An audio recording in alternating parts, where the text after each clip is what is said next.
5th. This meeting is being recorded. Yeah, I guess I got to give them time, don't I? We are being recorded. It's a little bit after 2 o'clock via Zoom. And this will be a recurrence. We'll record every time we go into this. So having said that, Ruthie, would you take roll call, please? Yes, sir. Dr. Sampson, Here. Mark Willis, Here. Danielle Duval Adams, Melissa Goshorn, Donna Ostenso, Here.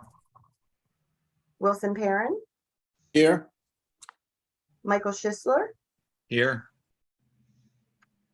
Joanna Stallings sent me a message and said she could not attend today.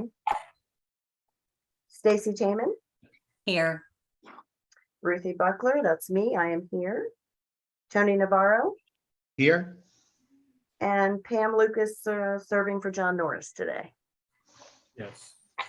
Present. Okay, Thank you. So everybody's had the opportunity to review and approve or consider the agenda for October 5th. If we don't have any comments on that, I would ask for a motion. Move approval of the agenda. Second.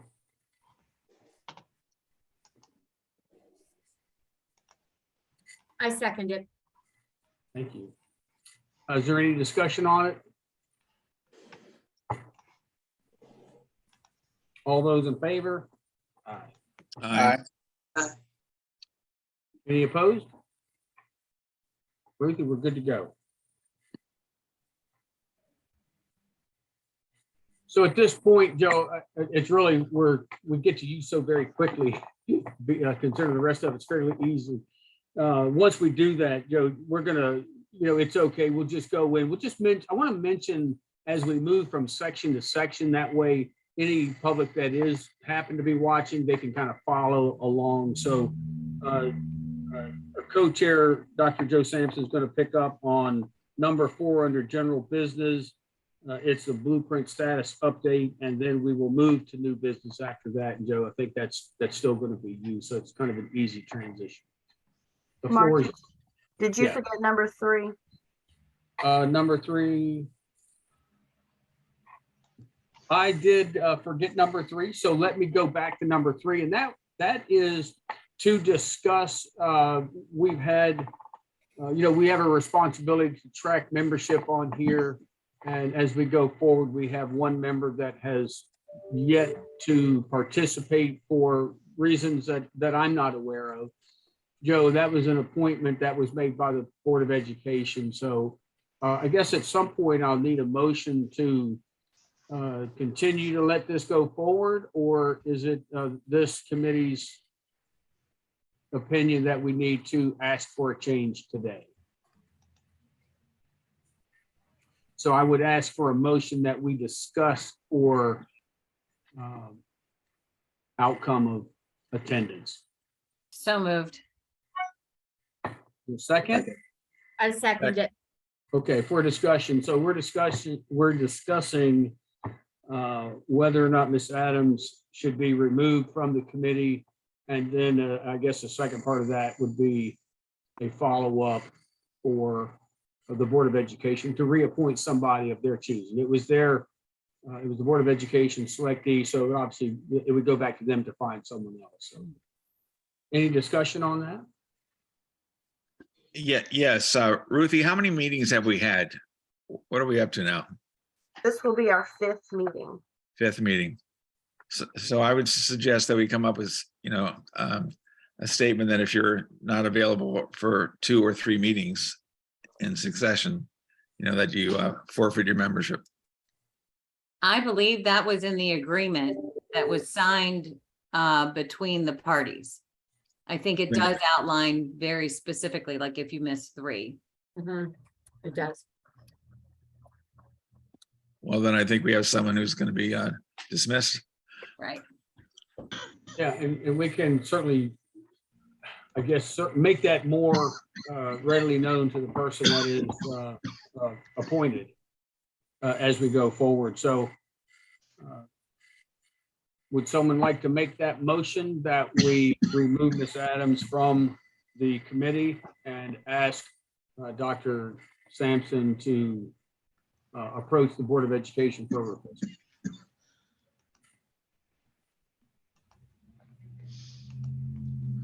Have we had any communication from Ms. Adams at all? Not to me, not that I'm aware of at all. Not to me either. Joe or Tony, have you had any response from her? Negative. I have not. Well, my one thought was, contact her and say, you're in jeopardy of losing your spot on this committee because of your absences. If we don't hear from you, you will be dismissed, at the next month's meeting, or just go ahead and dismiss now. And it was the Board of Education who appointed, not the superintendent. I think it was the board. Correct. So do we know if the board knows or has had any contact? Tony, do you know if the Board of Ed is aware that she has not attended? I'm not aware. Okay. So Stacy, you're saying based on the agreement, she's beyond the attendance requirement? It's, Donna, correct me if Okay. I'm wrong, but I think it's 3. And You're right, Stacy. I would make a motion to say that we recommend to the Calvert County Board of Education, since they appointed the person, that this person is no longer a member because of attendance, and that we would recommend that they appoint someone else. That sounds fine to me. Is that your motion, Wilson? Yes. I'll second it. Or was that your second, Mike? Either way, it's fine. Okay. All I'm right. a rule follower. So noted. So with that second, is there any further discussion?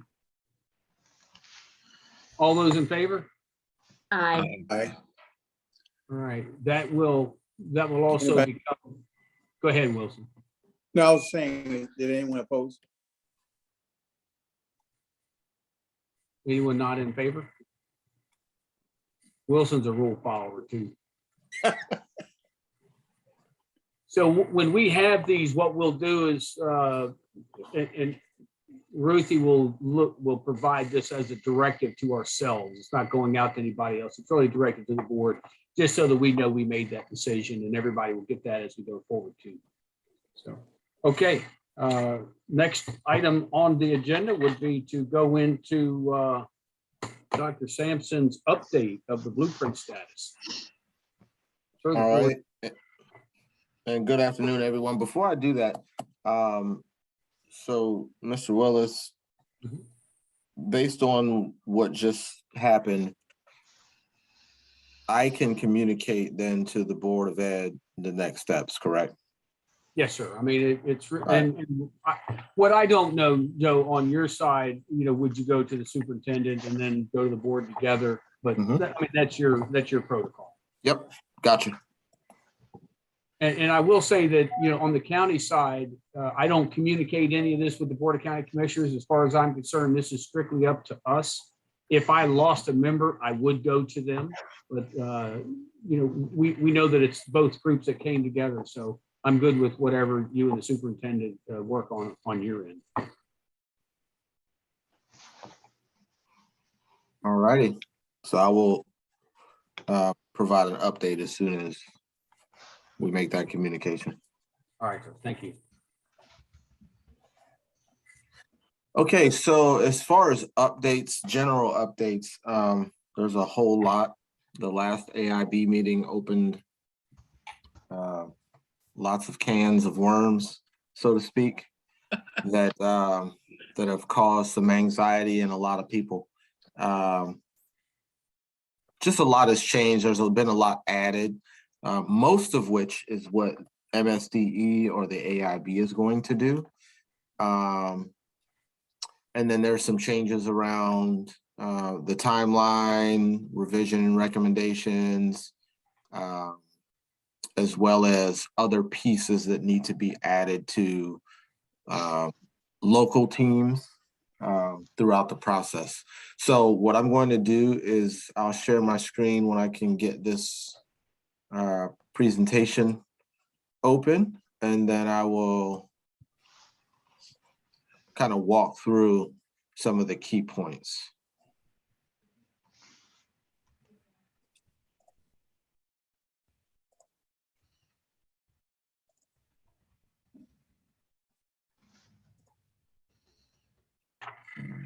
Are we sharing yet? I can see it. All right.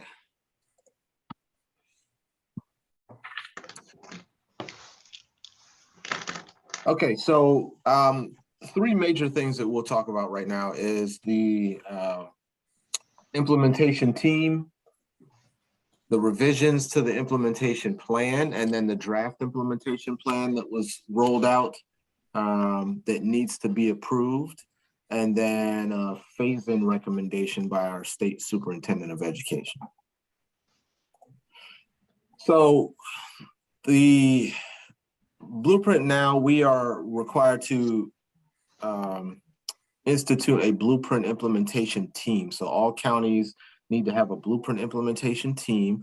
We already have one. It's just, it goes by a different name. So it's our steering committee.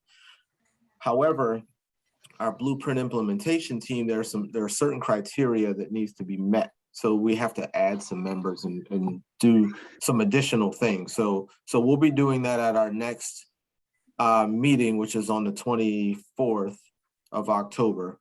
And so teams need to now consist of 11 members minimum, 1 superintendent, the blueprint coordinator, 3 teachers. One of those teachers must be appointed or chosen by CEA, 3 principals, and then the teachers and the principals must be 1 elementary, 1 middle, 1 high.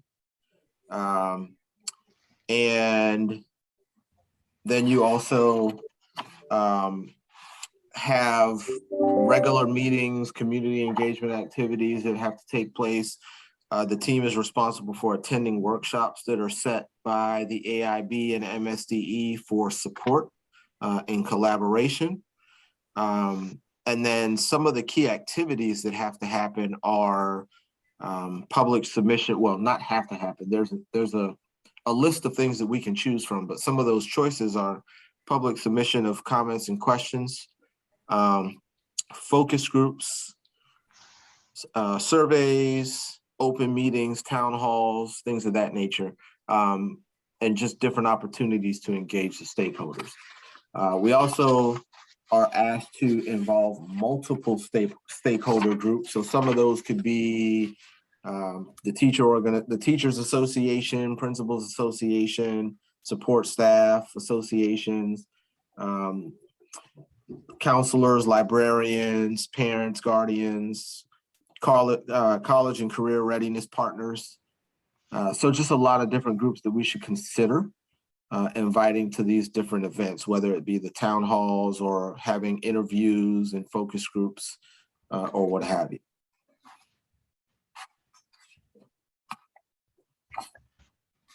The next piece that was changing was the submission and revision process. So the implementation plan was released. It's not approved yet, so the AIB has to approve it, and they have until December 1st to approve it. The implementation plan, the draft, is 153 pages. So it is quite the undertaking that is going to have to happen within the district or school districts to be able to put this draft and the implementation plan in place. One of the things that was released was a success criteria. So in that,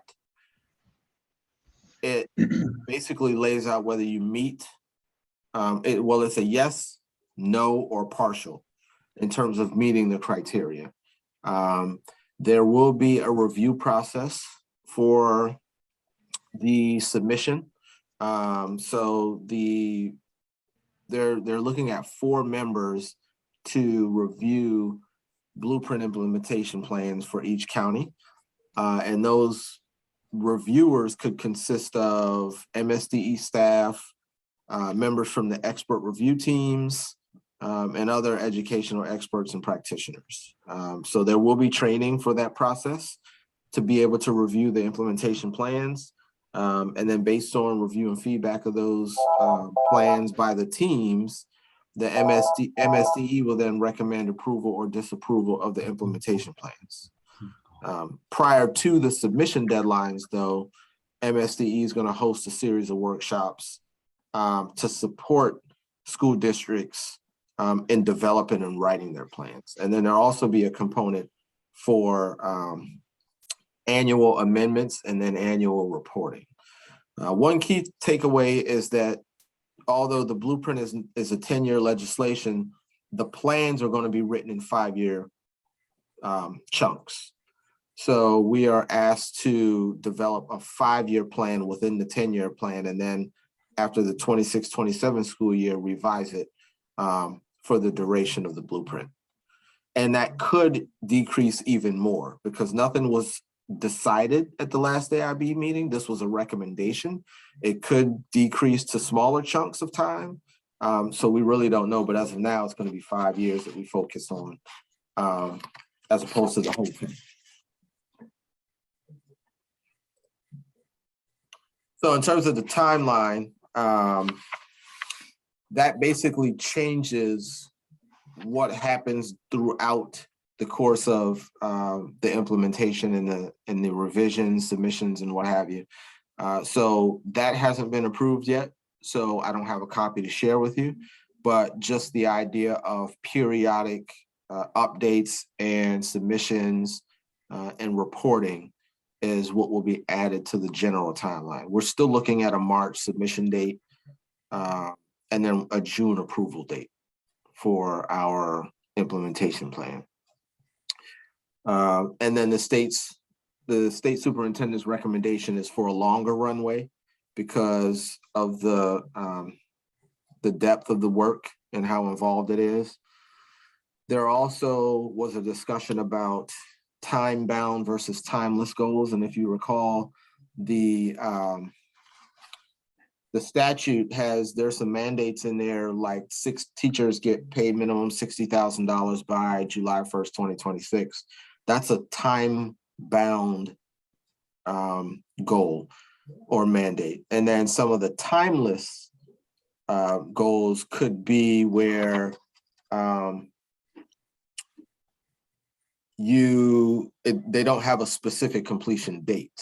Those are things that are recommended. So you might have an initial 5-year term with the expectation that the goal will be completed within that, but then you can revise it. And one of those could be the diversity of the teaching force, matching the demographics of the student population, for example. That's pretty much a really broad overview. On the 27th of October, I'll give a Board of Ed blueprint update and go into more detail about the things that I just mentioned. But in the meantime, are there any questions? Yes, Joe, could you go back to your first slide? Okay. And I'll share it once I get back to it. You're talking about with the 11 members? Yeah, I'm just curious. So how does that implementation team, how does that affect our status? Are we working with that team, part of that team, or a separate entity? It's a separate entity. So the implementation team are district staff. Okay. And our current steering committee has all of these members except for the teachers. Well, our current blueprint task force has all of these members. The steering committee is absent of the teachers and the principals. So they will have to be added to that group. Okay, I'm just looking at our agenda again, and it says Calvert County Blueprint Committee. So is that it's still a steering committee or I'm just worried about the, I guess the wording implies the duties, so. Well, yeah, and so we are a blueprint committee, but we're not responsible for the implementation of the requirements of the blueprint. And so what we're just doing, we're support for the work. Are we And support then or being- oversight or what? What's that? I said, are we support and or oversight? And I'm not quite sure of. Because when this was originally founded, I wasn't here. So I Right. don't know if some of the premise was oversight or not. I can't say. Well, I may well be wrong, but that was the impression I got of the Board of Ed appointing folks and the county appointing folks, that we would be an oversight committee to see how these funds were going to be used in the district.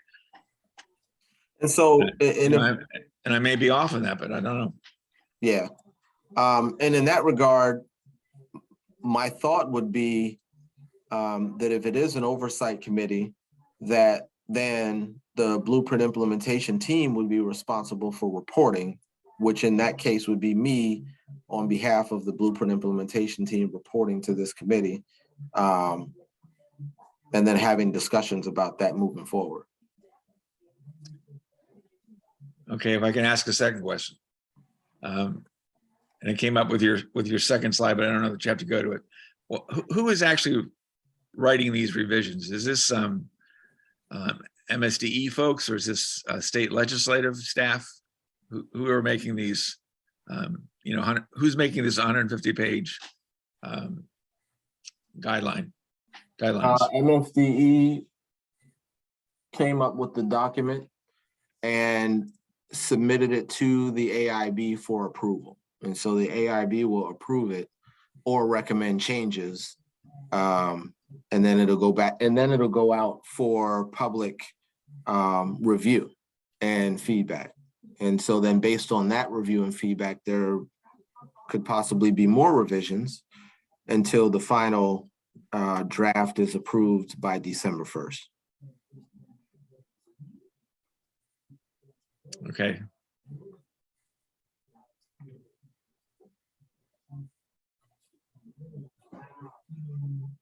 I had a third question, but I forgot it at the moment, so give me a second.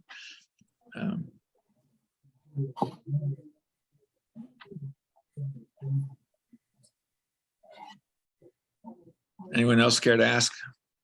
Hey, Joe, while Mike is coming up with that third question, it would probably help us, and I agree. We've got committee, we've got steering committees, and we've got, there's the AI, we've got all the, I think we need a tree and where all these committees fit on that tree. A flow chart, yeah. Yeah, a flow chart of the way that this is supposed to go from the top down to us and then us back to the top. And if we're supposed to pull out from the laterals at any point, otherwise, we're probably going to think that somebody's doing the job that we thought we were supposed to be doing. And I think we just need to clear that up. I think folks were interested in joining this committee for a certain reason, and I think they need to be told that that reason is still there. Gotcha. Yeah, I'm just kind of looking over that MOU, and it does state in the MOU that the creation of this committee, whereas the BOCC and BOE value citizen input and participation in the creation of the local implementation plan and thereafter performance of the plan. So input to and participation in the creation of the local implementation plan. I think we have to find out if the AIB or if there's other governing bodies that conflict, or if we're working in unison.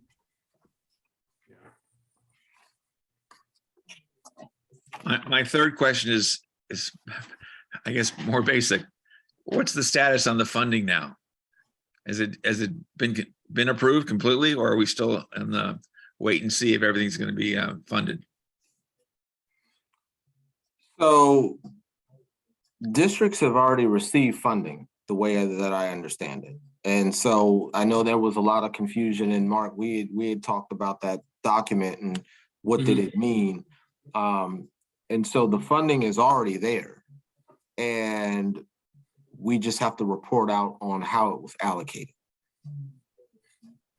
And so in the absence of a CFO, there was a lot of gray, and we just didn't know, I didn't know where things currently sat and what they were used for.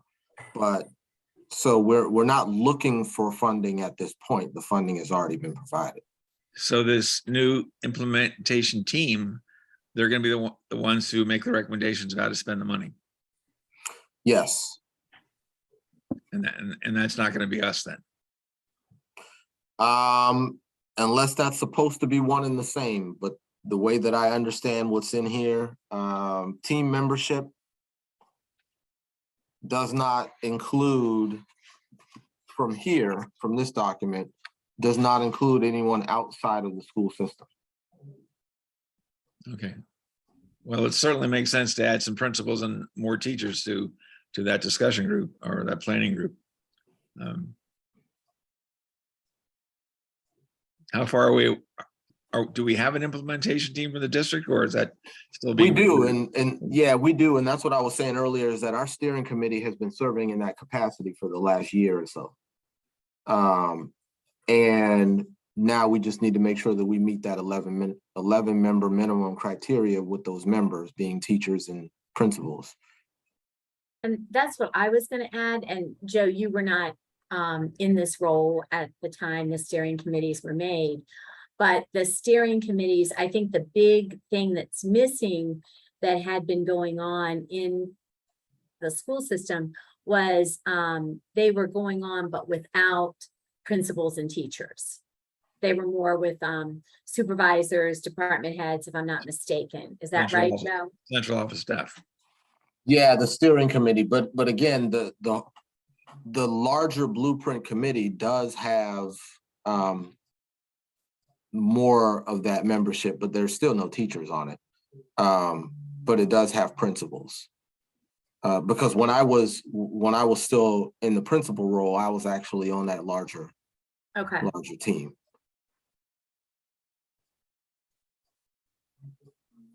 And Joe, I don't know if this is in your control or not. I know that CEA gets to, appoint one of the 3 teacher seats. But my only ask would be that whoever is appointed, that they be maybe in the classroom versus a teacher specialist or someone who doesn't require a substitute. Like, I'm not saying you would, I'm just saying that I hope that that's not like the criteria. Like, let's just pick people who don't require a substitute, because I know there are going to be some daytime meetings. That's my only ask about that. Noted. And there hadn't been any discussions about that yet.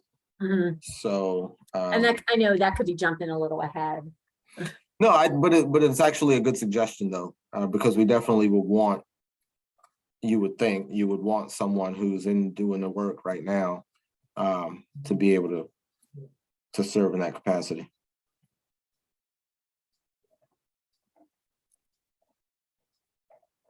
Well, and the other thing that I would like to make note of, Joe, is, and maybe we're getting off task because it's about this other thing, but as we move forward with that, clearly they didn't designate a seat for the ESPs to have a voice in that piece of it. And I recognize that we're in very little of the blueprint, but when that pre-K piece comes on board, the pre-K assistants are greatly impacted by the new requirements that are coming on. And I would like to continue to be a voice there.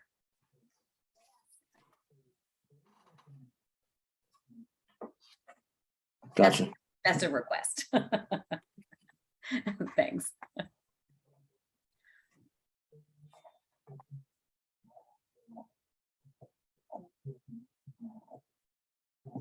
All right.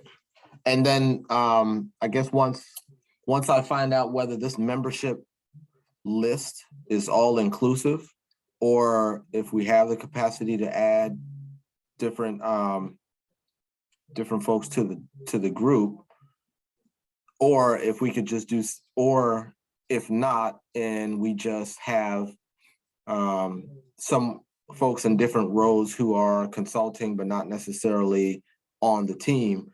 Whichever way we go, then I'll find out and get back to you.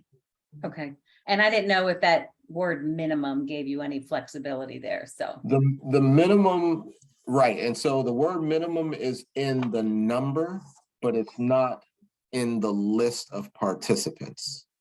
Understood. So I just need to get clarification on that, and then we can go from there. Sure.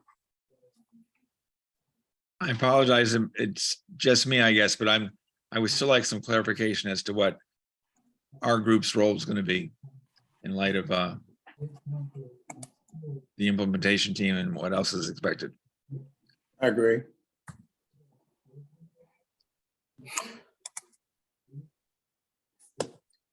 So my understanding from the questions, and from what I remember of what was read in the MOU, was that, so the idea or the thought behind this group was to work to develop the implementation plan? Yeah, that was the starting point I had. And I realized, this is something that's evolving, so it's going to be changing to evolve, like we say, but I just want to be clear on what's our role, what are we expected to do? I didn't think this group would develop the implementation plan. Like the other initiatives in the past, that's normally a group of people that are in the school system. But I agree, we need with the changes at the top too, with the committee structures, we just need to know now, what does all that look like? And what's our role in all this? If it's changed.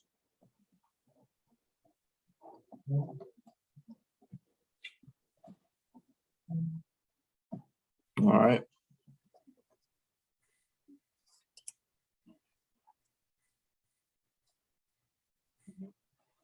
I'm not anticipating waiting a month to answer these questions. So what I'm going to do, as soon as I can get answers, I'll send out communication to everybody, or either to Mark and Ruthie, that can then be distributed to the group.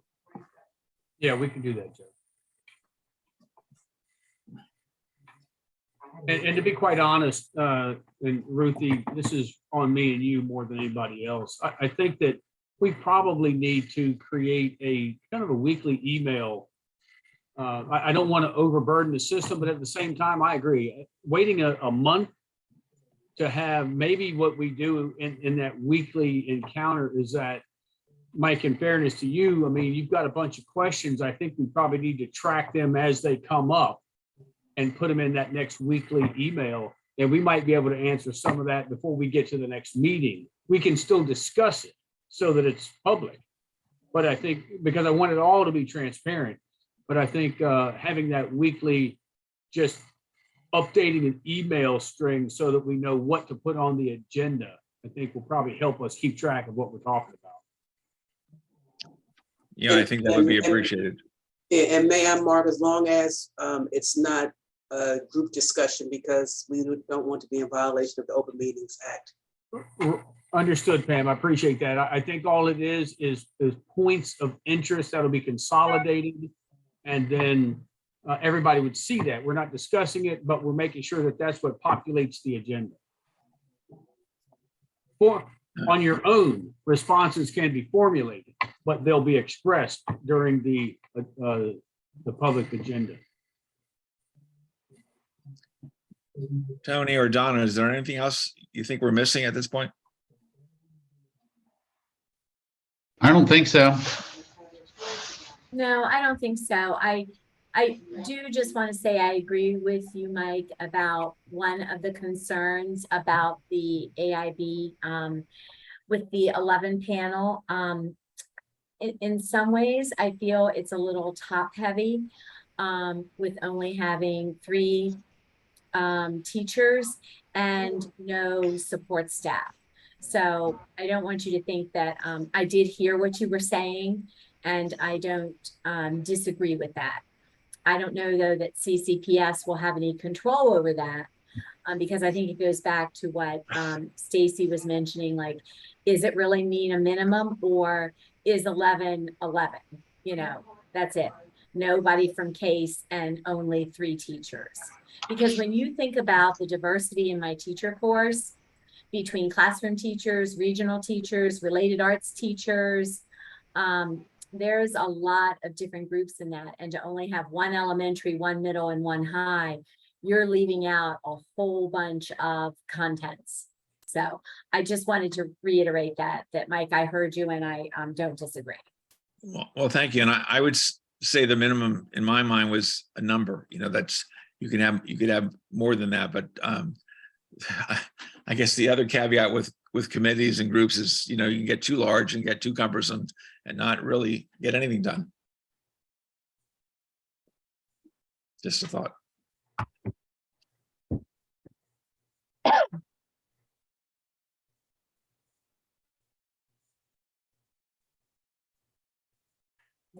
All right. Joe, I just need to check. Did you cover under new business 1 and 2?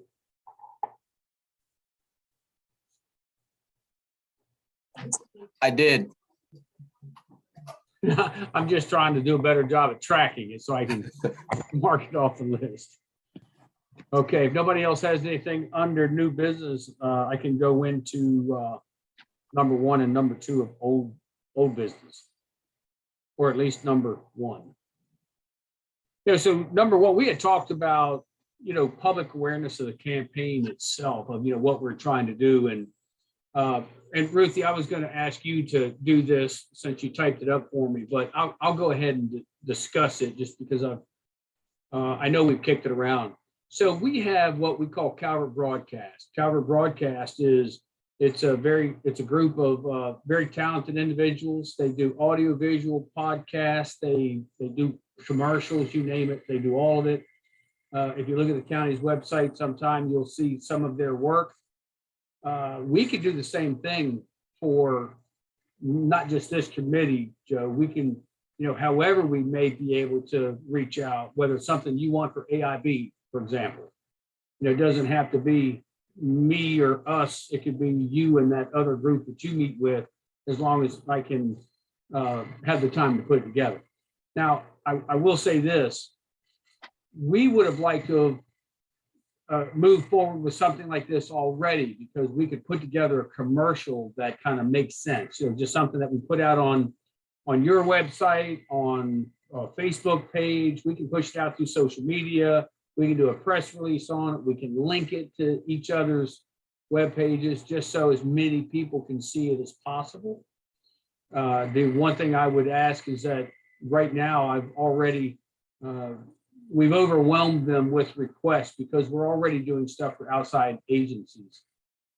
If I can just get my new board of county commissioners elected, we're doing so much video work using the directors to make these commercials, so that anybody that wants to know what any of my directors does for a living, they can click on a link, and, you know, 3 to 5 minutes for each one of them.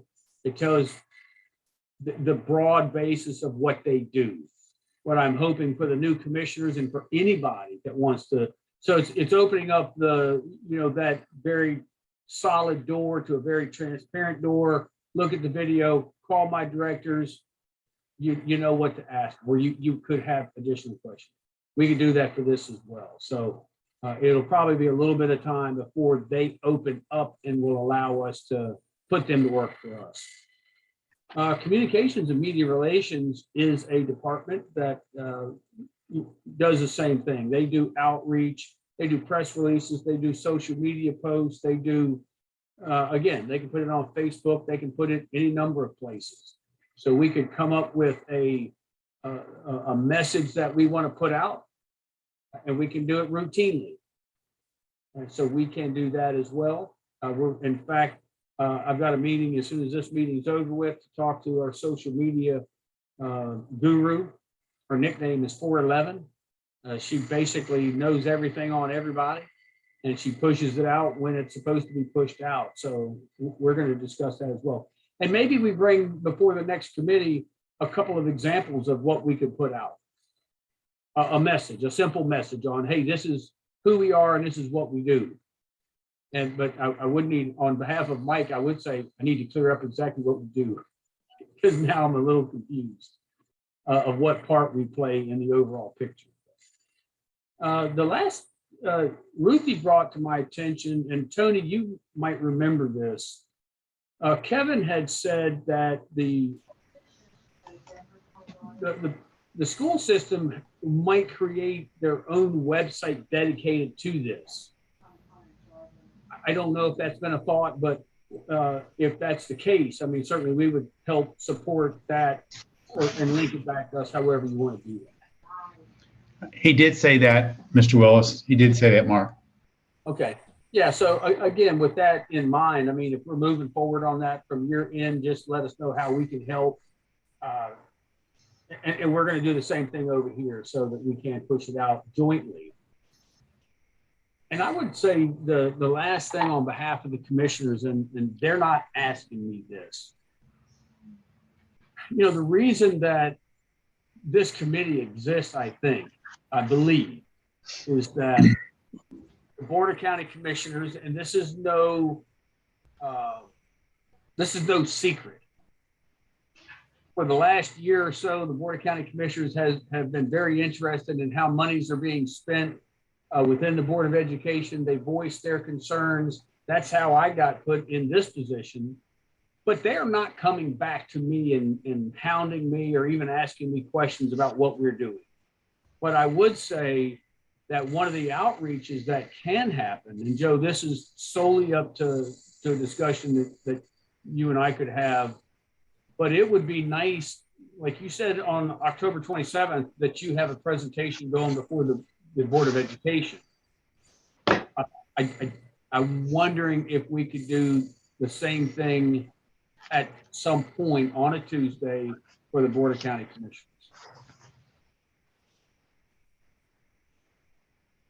Now, the reason I say that is twofold. One, it does update the Board of County Commissioners directly, but two, it does put you again on public television, and it puts us, because everybody that's on here could be in the audience.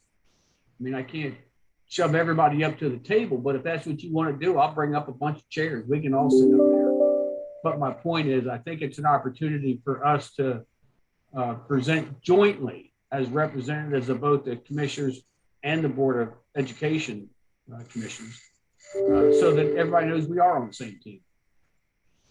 Are you talking about a joint committee update to the commissioners, or you want Joe to do the same presentation for both groups? He could do that too. I'm not saying it has to be exactly the same, but it would be this committee, everybody that's on this Zoom right now.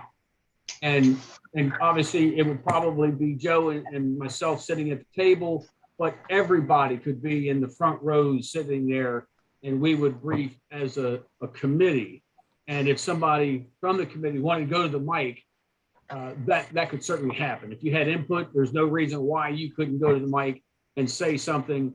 But I want to give the commissioners the opportunity to hear from this committee, because they are joined in its creation. It's just, I think, more out of respect than anything else. Mm-hmm. And I do want to make the point. Yes, Donna. I have a question. And I hear you, and like my first initial response is not what I'm going to say now. I think that if having the committee all sit in the front row, like you were suggesting, you know, I think is a really good idea.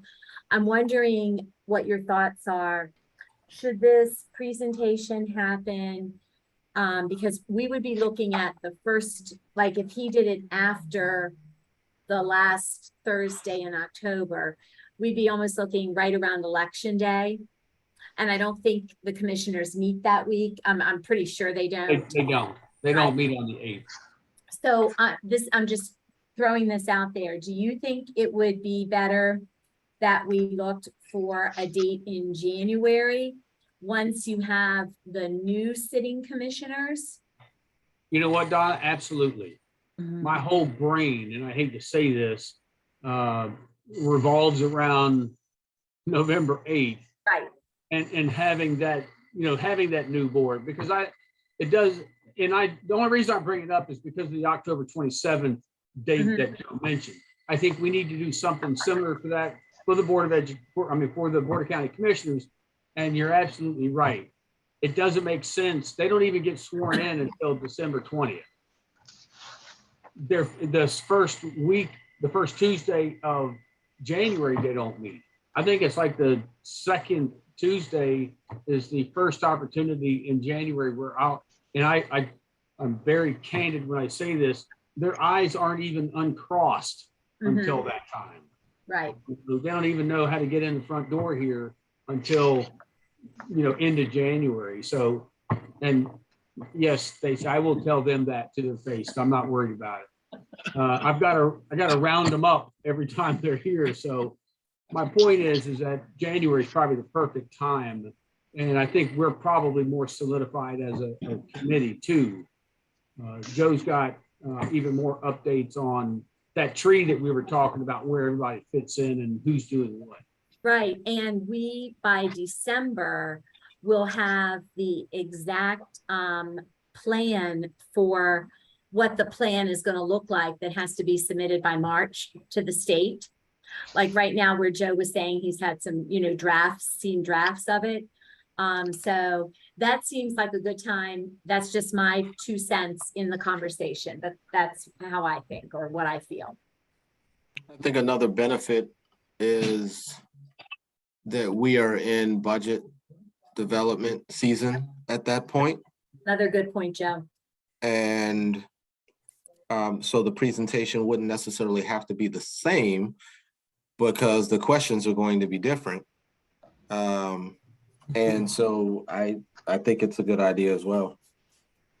Yeah, and we can wait. We can figure that out even later. So we're just going to say after the new year, when the timing is best, we will present to the new Board of County Commissioners. And for that matter, Board of Education. I mean, I know you're going to brief them as you normally would over there, but I don't give my commissioners a brief here. I will not do that without at least Joe being present, and preferably, to be honest, out there on TV with everybody being there. I think everybody should be there. I think we're meant to have one voice, although we can in our discussion. I think we need to have one voice when we go out there in front of the Calvert County Commission. I think in January, early February, are all good dates. But I'm thinking the level of detail that a new Board of County Commissioners you got 60% of the board that probably don't know what Blueprint is. Absolutely. So as part of their primer or training, you got to get pretty basic at that for the first presentation. Agreed. So that they can get on board and understand and then get into some of the other things. Yeah, so, and just so, Wilson, since you've sat through many of these, when a new board comes in or even a new commissioner that might be out of cycle comes on board, all staff come together and, I've got the county attorney's office and my own office and all the directors. I've got 12 departments that, and all the sub departments that are just bombarding them over several hours, and they walk away with about 3% of what's just been thrown at them. We did it a little bit differently this year, Wilson. We actually filmed 3 to 5 minute segments of each of the directors going over 1 or 2 pages of a synopsis of what they do. We're linking that individually. The commissioners can go in, anybody in the future will be able to click on planning and zoning. If they want to know what planning and zoning does, they're going to see the director of planning and zoning give a discussion of about 3 to 5 minutes. From that discussion, they could come up with questions, and then they're smarter when they come back and talk to us. We're doing that for the Board of Education. I'm sorry, the Board of County Commissioners to be after November 8th. We'll have those videos for them. Then when we bring them in on December 6th, we will do it all again in person, but it'll be a scaled down version, and it'll be mostly based on questions that they were already able to generate. So it might be that we do something like that as a committee discussion. The board can look at that and then put together questions for us that we could answer also in advance, but also we have a kind of a head start when we do sit in front of them. And you know what, Donna and Wilson, maybe it's February, because my staff recommended budget, I take that before the board on, it's always around Valentine's Day of all days in February. So that's the first time they see that draft recommended budget. And by then we're deep into it. Okay.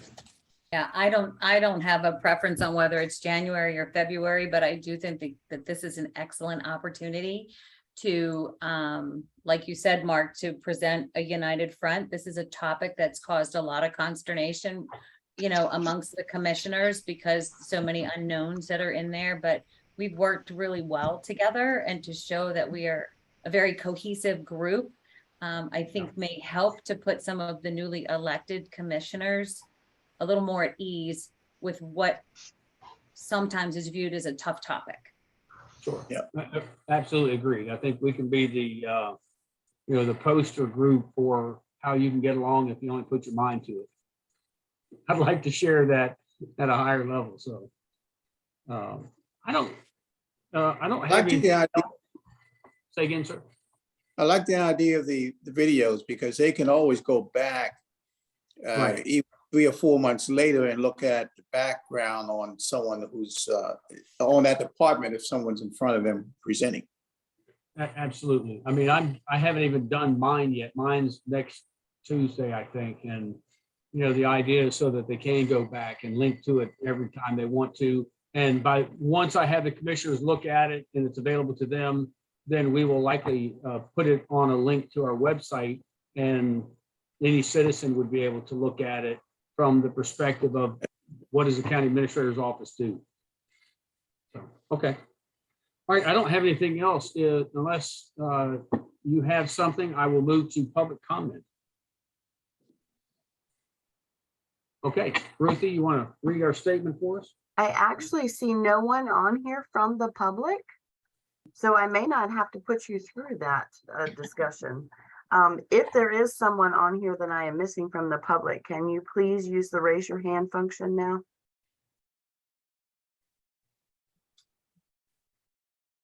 Okay, I see no one. Should I go into closing comments? Yeah, so under closing comments, I think, Ruthie, what we've done one time in the past, we created this so that everybody has their, you know, we want you to have your say. So not everybody's going to have something to say. I mean, Ruthie could just go down the list, and that way we check it off. If you have something, fine. And if not, we move on to the next person. I guess that's the simplest way to do it. Okay, Ruthie, go ahead, please. Okay, we will start with Donna Stenso. No, I don't have anything additional to add. Okay, thank you. Wilson Perrin. Nothing to add. Thank you. Thank you. Michael Schisler. Nothing to add, but I'll comment on the photos behind Mark. There's a special on Frederick Douglass by Maryland Public TV that's going to be airing on next week, I think on the 11th. Might be interested in seeing that. Yeah, awesome. I studied, I pick a new topic every year and study, and Frederick was about 10 years ago. So I get a lot of presents delivered to me. I just got a present from President Lincoln's top hat postcard with it. I got something from Frederick Douglass. Someone brought me a pencil. So they admire my wall. Yeah, there are 2 films that Maryland Public TV has produced or helped produce. And one was on Harriet Tubman, which aired this week, and the next week is Frederick Douglass. But I'm sure they're going to be, you know, repeatedly aired, but they're quite good. So I'm annoying when it comes to my yearly studies, and my staff remind me routinely of whenever they find a documentary that I haven't seen yet. But thank you, Michael. You can add that to your list. Thank you. Thank you. Stacy Taman. I want to just kind of go back to something I said a little bit earlier about how ESPs are not, you know, in the blueprint in a lot of places. So they're specifically mentioned where the pre-K qualifications are stated. But I do want people, everyone here and on the implementation committee, to keep an open mind when there is verbiage of support that are critical areas where education support professionals can be weaved into this blueprint to help further our education system as a whole. So I didn't want to say that we're not in there. We have to be creative to get us in there. But there are lots of places, tutoring, extra support, all of those different areas. So thank you. Thank you. Pam Lucas, I don't have anything to add. Thank you. thank you. Dr. Sampson, None at this time. Thank you. thank you. And Mr. Willis. I'm good, thank you. Okay. Next is motion to adjourn. So moved. Second. All those in favor? Aye. Thanks, everybody. Thank you, everyone. Bye. Thank you all. Thank you. Bye. Bye-bye. Stay healthy.